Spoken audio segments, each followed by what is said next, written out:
Hello and welcome. My name is Kara Bloomberg. I'm the Chief Operating Officer at Landrum HR, and we're the parent company of HRQ. I hope many of you are already familiar with HRQ, but for those of you that are not, we are a professional services firm. We have over 20 years of serving clients across the country.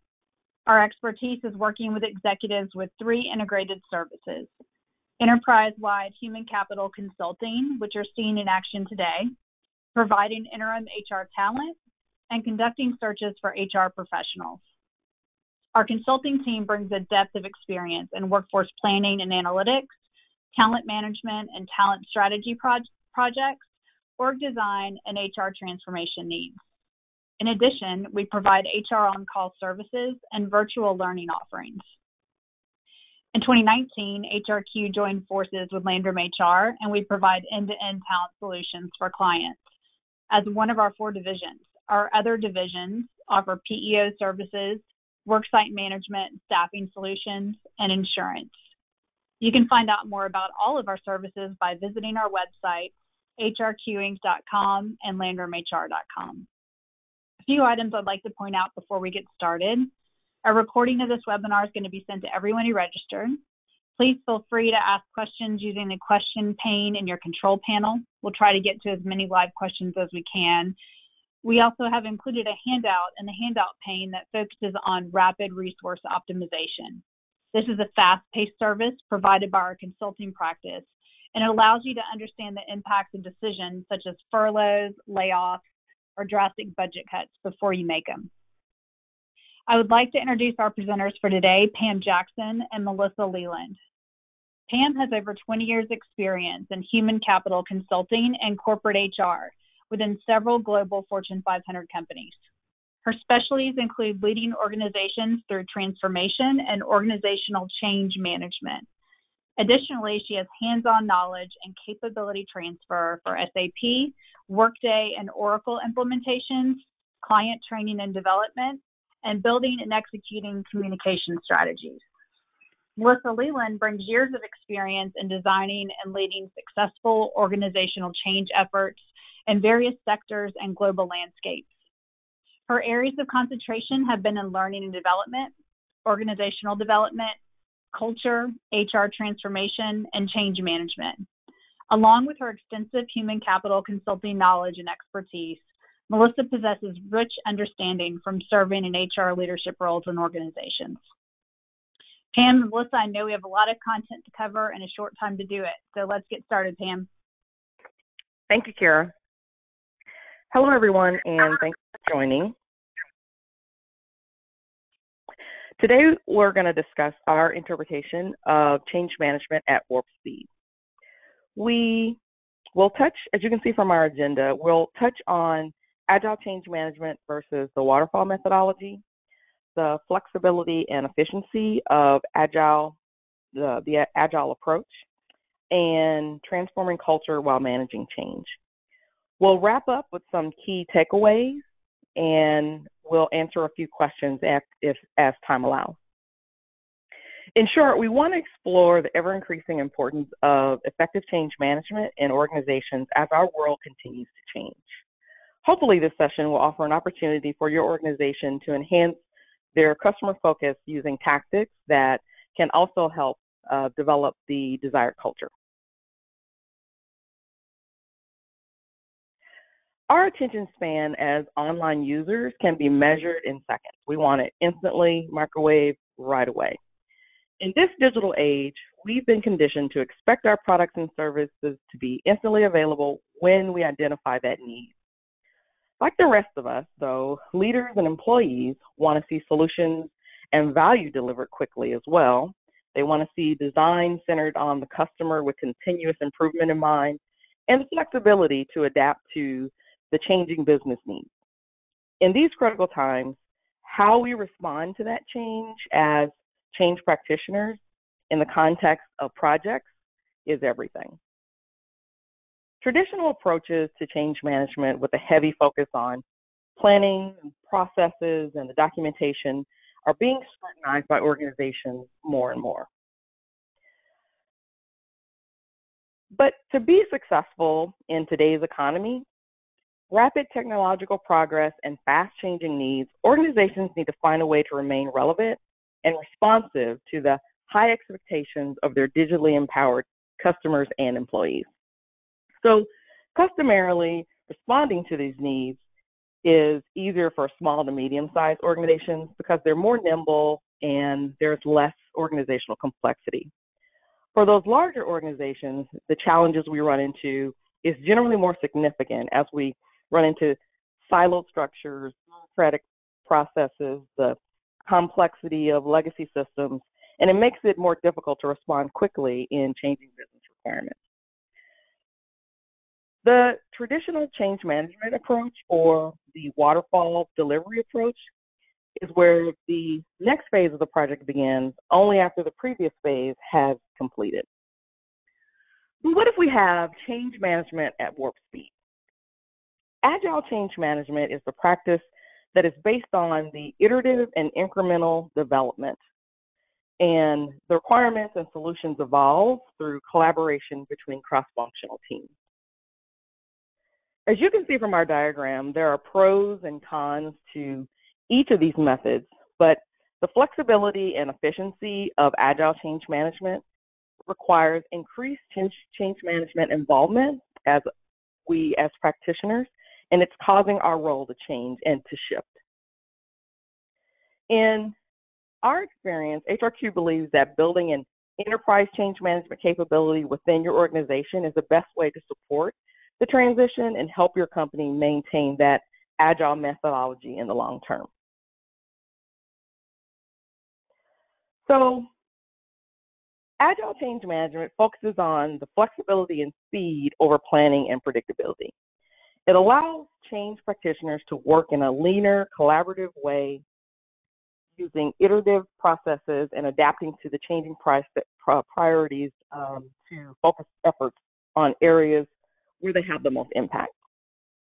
It permits us to kind of move away from that classic rigid set of change deliverables and focus on the right change activities at the right time to ensure that we enhance the stakeholder outcomes and ensure seamless and rapid adoption to that change. Like in many change initiatives, practitioners will encounter resistance to this agile change approach. Most recently, I worked on a project with a client. They were preparing for the transformation from waterfall to the agile delivery method. We used both on-site and virtual capabilities to implement and follow the change factors that I'll show you here in just a second to help ensure the transition was successful.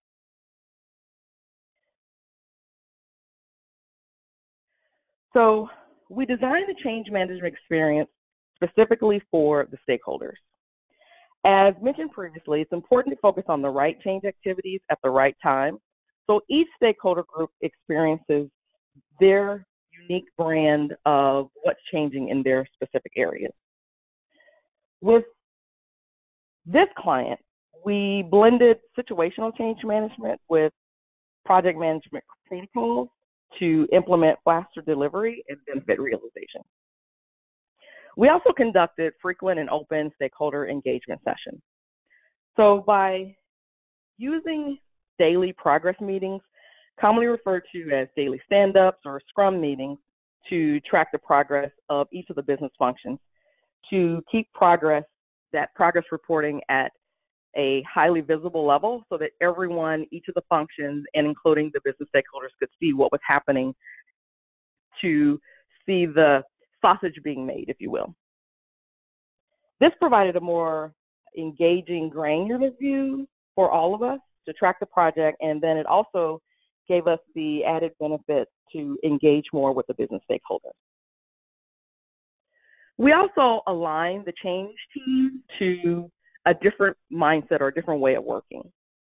We transitioned from providing the client with just a list of features and requirements they should expect to see or visualize with their project once the implementation phase was completed, to using the agile iterative approach with involved team-based activities, virtual and face-to-face communications, and things like that. You know, with our changing world, we've got to think outside of the box to see how we can make these things work for each organization.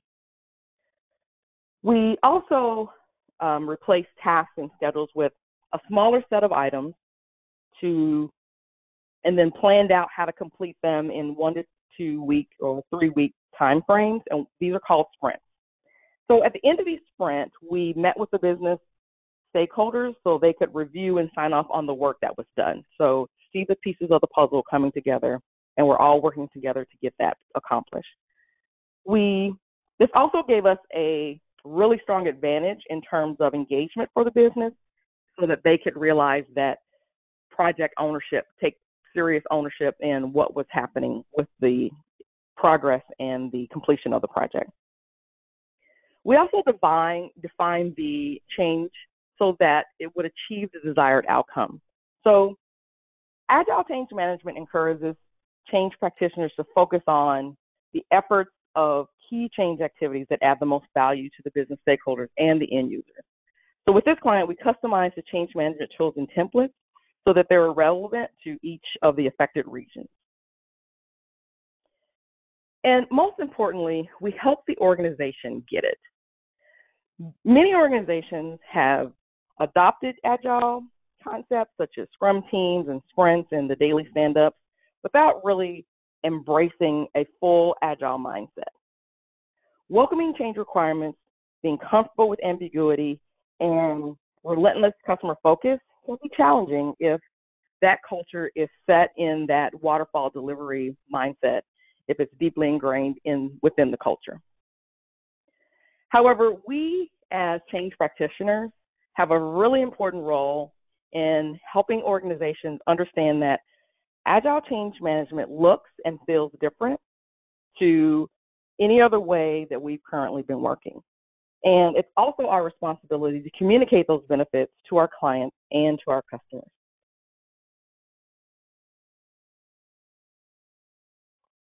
But as we all know, it's hard, very hard, to promote and adopt a single change, let alone a whole new culture. So I'll turn it over to Melissa to talk to you about transforming culture while managing change. Thank you, Pam. Managing change also provides a great hands-on opportunity to develop your desired culture. And while intentional culture strategy efforts are valuable in assessing your current culture and defining what your desired culture is going to be, culture truly changes in the day-to-day. So let's first talk about many of the changes that organizations have seen in the last few months. And there have been so many implications of this pandemic on culture. We'll talk about some of these impacts and then talk through some recommendations on how to work through them. Staffing changes has been a big one. Likely that then triggers issues related to structure and roles, responsibilities, and reporting structures. There's also been extreme fluctuation on both sides of the pendulum regarding supply and demand based on the industry that you may be in. In addition, access to information and people has really changed, creating quite an upheaval, especially for those who were not yet used to working in a virtual work environment. And then learning how to collaborate in that virtual environment. It doesn't just happen. It often takes prompts for collaboration and intentional effort. Some staff have new responsibilities or oversight, and that comes with specific skill sets that don't always innately occur and need to be developed. Also, budgets and goals have likely been adjusted to reflect a more realistic 2020. While some of these points of impact are specific to COVID, they apply certainly to many change efforts. So why are we still talking about change management today, and why haven't we figured out yet how to do change right? Why do cultures and approaches to change efforts not always align? Because change management today is different because we know more today than we have in the past. While we've tried to, for example, cascade communications down, we found it doesn't actually happen in the intended way, and that's had direct implications to trust within the organization. As employees were moved into different roles, They may not have always been trained and had the opportunity to develop skill sets in a timely manner. Or we didn't always stop to fully understand their role and what are the requirements. There may have been barriers that employees, they want to support the change, but they didn't know or weren't able to remove those barriers on their own. And we may have made assumptions about desired or necessary support. We also have been telling employees project plans and timelines, but may be not always starting or promoting the why or why now. And since not all organizations have agile change management expertise, as organizations, we're still transitioning and transitioning with agile change management. So with a survey that was targeted towards agile users, they're still in development, with only 15% of agile users using them in the vast majority of projects. And as Pam mentioned, agile needs to be fully integrated. We're also still working to progress change management and culture transformation because we're still continuing to acknowledge that change truly happens in the day-to-day patterns that we see. So what approaches do we know effectively transform culture when using agile change management? Trust is the foundation of each of these. It then opens doors to engagement, commitment, and alliance. And there are some change efforts that can be used by those sponsors to transform culture through change. Focusing on communication is always a key one, and honestly is one of the most problematic areas that we see when going into organization is getting communication right and how to transform an organization, how to transform culture. Things such as embedding empathy, such as feeling overwhelmed, especially over the last few months, can have drastic positive impact to your change efforts. Storytelling is also a powerful tool and a really effective approach, and is also embedded in agile change management. Stories make it real, and they include others' perspectives and feelings, and ultimately state impact, such as customer, community member, patient experience. And it's important as you communicate that you embed those organizational anchors, such as values or other guiding principles, and make sure that there is alignment between your brand and your customer identity. This helps with cultural predictability and validity, and in the end, there needs to be evidence when we say we are who we say we are. We recently worked with a client on talent strategy, and as they were experiencing challenges with attracting and mobilizing talent, as we worked with them to develop their employee value proposition, we also took time to talk with their new employees and their long-term employees to validate what was being marketed was actually representative of the employee experience. And in the context of decision-making, so transparency and how decisions are made and the logic behind those are two top drivers for trust to be present. We also need to consider structural changes and developing new working relationships.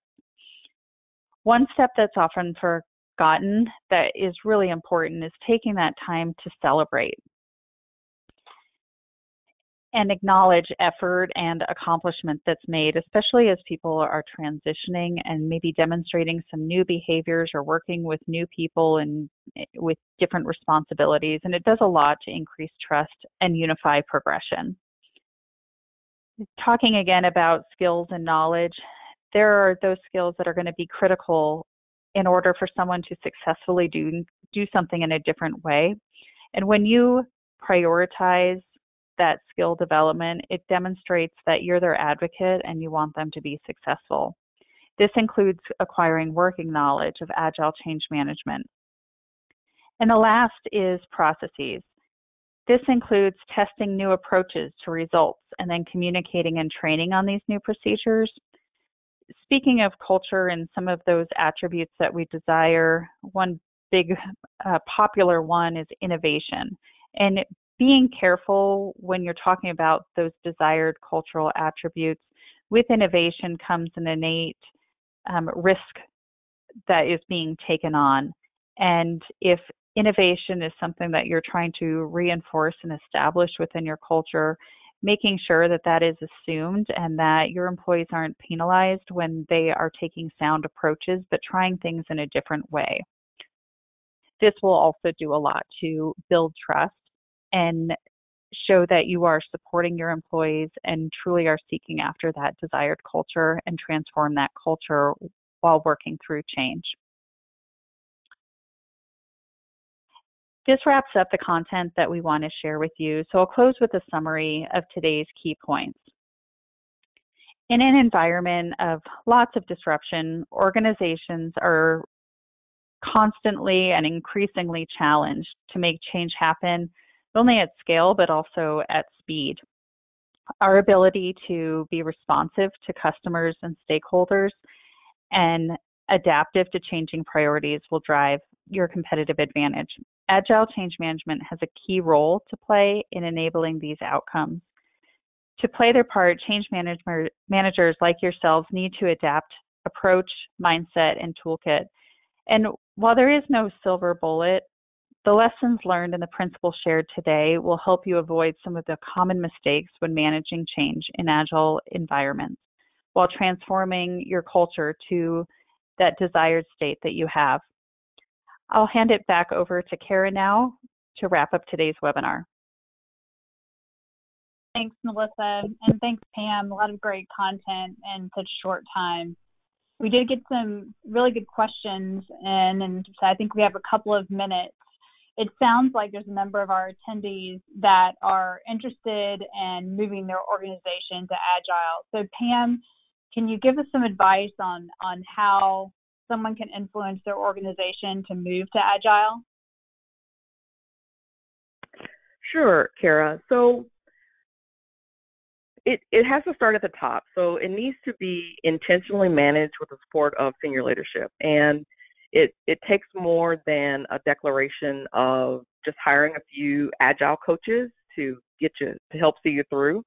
There needs to be a systematic adoption to the agile mindset throughout the organization so that there's that structure and that intent is there. You know, I think more people traditionally, having used that waterfall approach, what are some best practices on how to learn how to use agile change management?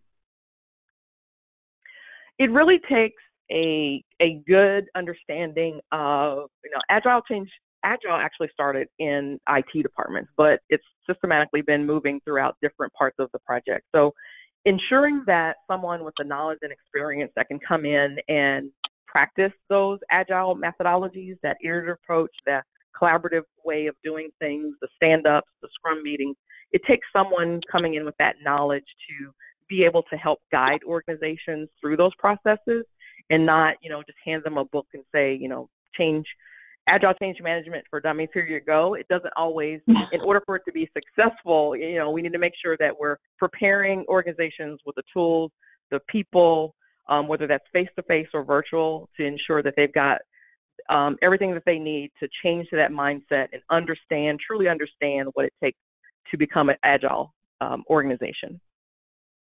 Great. Thanks, Pam. Well, as we're wrapping up today, I just want to, again, thank Pam and Melissa. Our next event is actually this Friday. We're going to be hosting Dr. David Altig. He's the Executive Vice President and Director of Research at the Federal Reserve Bank in Atlanta. It's going to be a deep dive session examining the future of the U.S. economy and what businesses can expect in the post-COVID-19. As head of research, Dr. Altig will share data on the economic impacts COVID-19 has had on the economy and what recovery may look like for the business community as we're coming out of this pandemic. You can visit our website, hrqinc.com and landrumhr.com for more information and to register. So as we close today, there'll be a survey that pops up on your screen. Please take a few seconds and provide us with feedback as we plan future webinars and events. On behalf of HRQ and Landrum HR and our presenters, thanks so much for joining us today.